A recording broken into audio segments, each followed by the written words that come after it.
তো কি অবস্থা ভাই ব্রাদাররা, কি অবস্থা সবার? নিউজিল্যান্ড বাংলাদেশকে খেলে দিল আবার। স্টক, তুই দেখছিস নি আমরা বাংলাদেশকে কিভাবে খেলে দিলাম? আমরা তো মূলত বাংলাদেশকে খেলা দেওয়ার জন্য বাংলাদেশে এসেছি।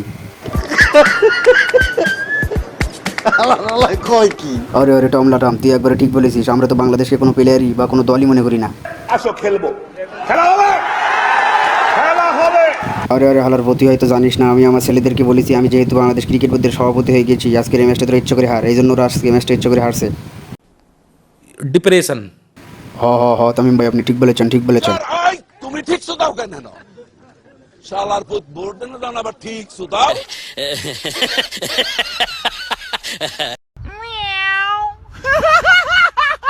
আরে আরে হালার পাহালারা, আমি আজকে দলে নেই দেখে তোরা বাংলাদেশকে এভাবে খেলে দিলি, বিষয়টা খুবই হাস্যকর। মামুর বেটা সাকিব, তুমি নেই দেখে বাংলাদেশকে এভাবে ভরে দিলাম, তুমি থাকলে আরো বেশি করে ভরে দিতাম।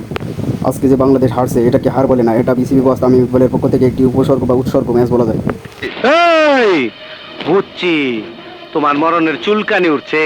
এই এই এই আরে শালার পুত রাত চুপ থাক। আরে আরে কাকু, আপনি এত চেতেন কিসের লেগে? আপনি বাংলাদেশের প্লেয়ারদের কি করবেন তাই করেন।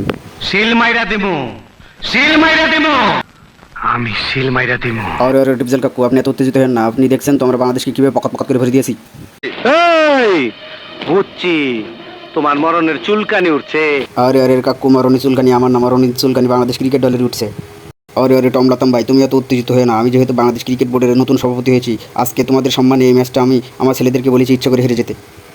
এই বোকা চোদা কয় কি? হিসাব বোঝো না, দুধু খাও।